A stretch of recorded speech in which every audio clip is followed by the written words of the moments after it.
is September 21st, Wednesday, September 21st.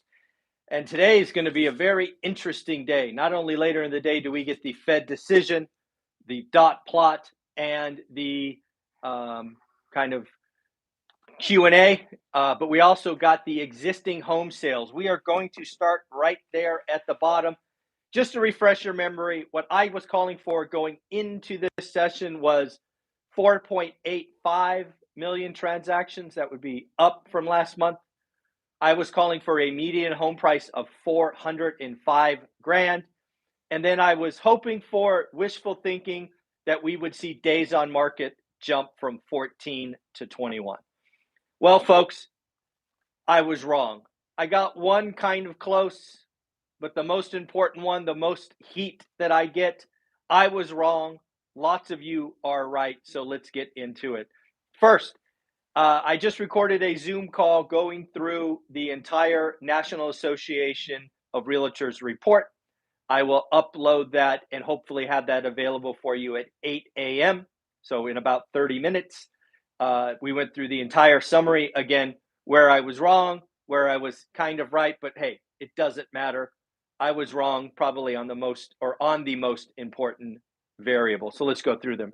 First, home sales, transactions. They did tick up, or they were higher than expected. Expectation was 4.7. They came in at 4.8.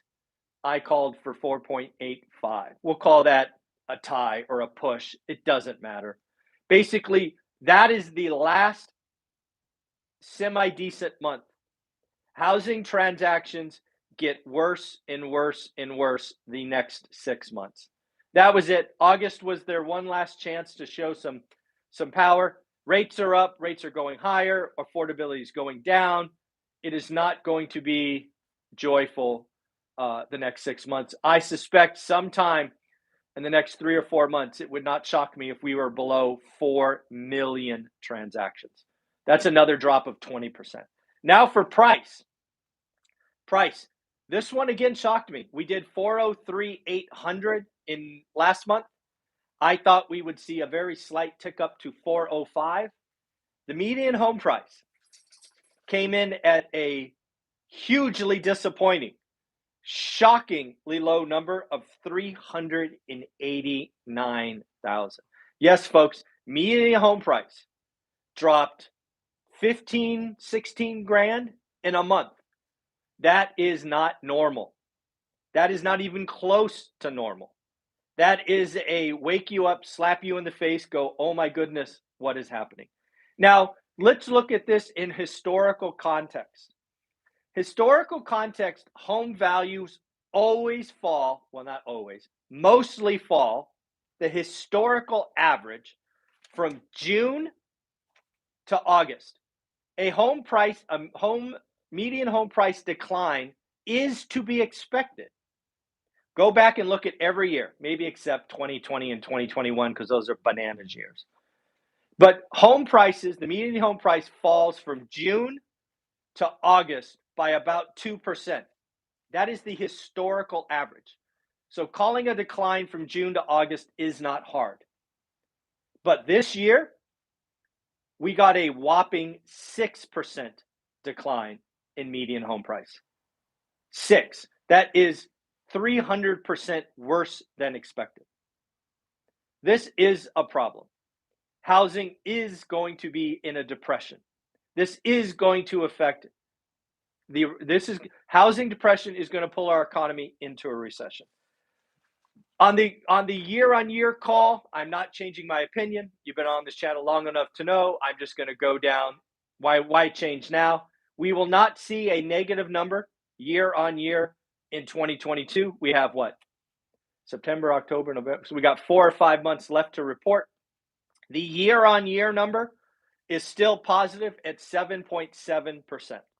But you can see, as I will show you at 8 a.m. when that video is posted, median home price is quickly coming in. So it would not shock me if median home price sometime next year goes negative. It won't go negative this year. I have not changed my opinion. Why would I? I've been standing on this soapbox all year. I would be a hypocrite to change. So let's see where this goes. So again, existing home sales transactions, last semi-good year, that price drop, normally 2%, was actually 6%. We've really got to dig into that number and see what is going on across the country. It appears that the low end of the transactions is also falling. So does that mean high-end prices are falling more? It's a very complicated story that we have to dig into. Next, Southern California.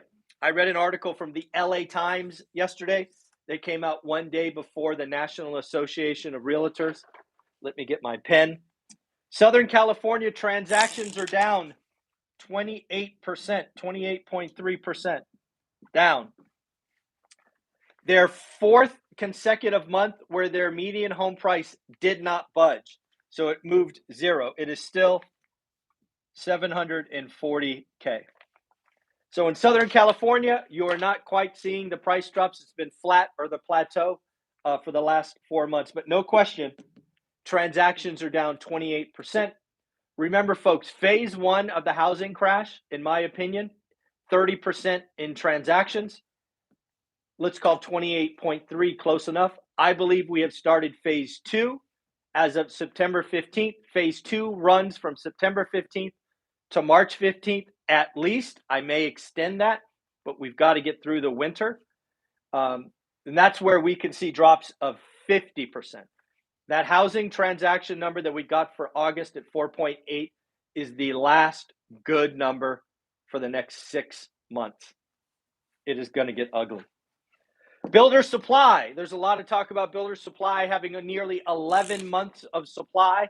I want to once again break it down for you because 11 months of supply is not, it's not what you think it is. They have one, I'll just write them all down so my back's not turned to you.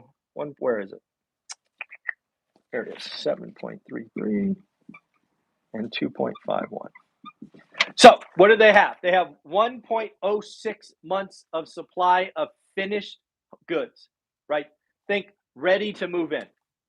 7.33, they have 7.33 months of inventory in progress. You got to remember though, all work in progress homes are not the same.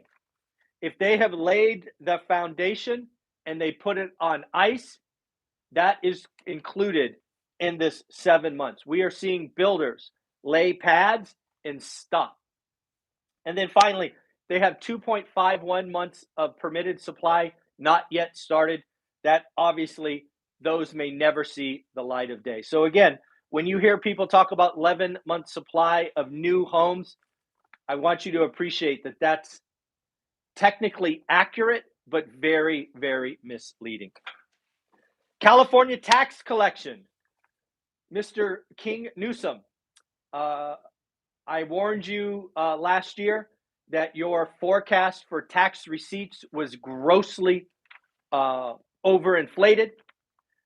Through 2 weeks ago, California tax collection is 11% below your forecast and likely to get worse. California, like it or not, is tax heavy on tech and home sales. It's not looking good. And what will this mean? Certainly, I believe King Newsom has created a rainy day fund. So this will likely not be an issue this year. But if this recession morphs and we continue to have a yucky 2023, as I'm calling for, this could be a problem. And what does this mean for Californians? Higher taxes, more reason to move. California has seen 2 years of net outflow. We are losing the top. They are moving to other states because, again, I believe the peak state income tax in California is 13.3. It is likely to get worse as tax receipts don't see expectations. Stitch Fix. Stitch Fix, one of those new generation companies that may get acquired or go to zero. Who knows? They missed top line, missed bottom line, lowered forecast, ugly quarter. I believe I read this correctly. I didn't go back and look at their actual income statement, but it looks like they had $482 million in revenue. $482 million in revenue, and they lost 96 million bucks. That is a negative 20% gross margin. That is like selling a shirt and selling a $100 shirt and putting a $20 in the pocket. 500 million in revenue, lost nearly 100 million. That does not sound like a good business to me. Now, again, inside the income statement, you have to really peel it apart. Where's depreciation? Where's capital investment? There are levers you can pull, but on the surface, not good. Missed top line, missed bottom line, just an ugly, ugly quarter. And then finally, I don't know if you saw this, but Ford Motor Company reported an extra $1 billion, that's what they be, $1 billion in extra cost in the quarter. The supply chain is not getting better. And this is not chips. These are other components. So that has me wondering what would happen to other automotive companies. Are they having to pay up extra cost to get part? Are they flying them or shipping them? What is going on in this space? Other tech-heavy industries like computers and complex things, what is going on in the supply chain? I can't imagine that Ford is the only company to see higher costs. And then we have confirmation. We have confirmation that the event I referenced a couple of days ago on November 12th, Saturday, November 12th, in Fresno, California, location to be announced in a couple of weeks. But we have the one and only Pace Morby and Jamil coming to Fresno. This is going to be an all-day event in Fresno. It is our intention to make this free. So you can come and hear from Pace, Jamil, myself, Jason Pritchard, Dean, Ty, Stratton, all these other amazing investors for a full day of investing. Very happy to announce that Pace and Jamil from Sub 2 Creative Financing are coming.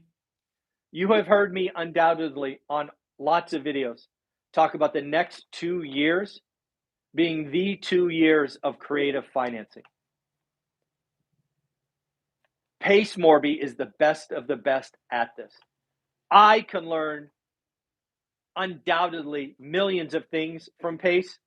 If you are in the Bay Area, if you are in Southern California, if you are within an hour and a half flight and you don't come to this event, shame on you.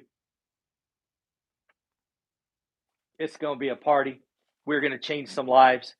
I'm going to be sitting front row, listening to all these amazing speakers. So again, November 12th, Pace and Jamil, can't miss it.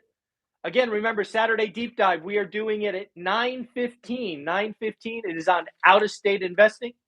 We are going to have Brian Adamson, who lives in Florida and invests in Michigan. We are going to have Millennial Mike, who lives in Washington, invests in Indiana, talk about out-of-state investing, how to protect yourself, how to get property managers doing the right things. I'm going to ask all kinds of questions because I think a lot of people do out-of-state investing wrong. They do it because it's cheap, not because it's a good investment. So we will talk to Brian and Mike about how they protect themselves, how do they build a team, how do they network, all of those amazing things. And then let me close with this because a lot of you deserve this. I was wrong about the median home price in August. I thought 405. It came in at 389. That is a huge, huge miss, huge disappointment. I own that. I was wrong. We'll try to be better next month. All right, everybody, take care of yourself. I will get that National Association of Realtors report loaded right now. It will be available on this channel at 8 a.m. Pacific. Enjoy it. It's about 9 slides. Thank you. Bye-bye.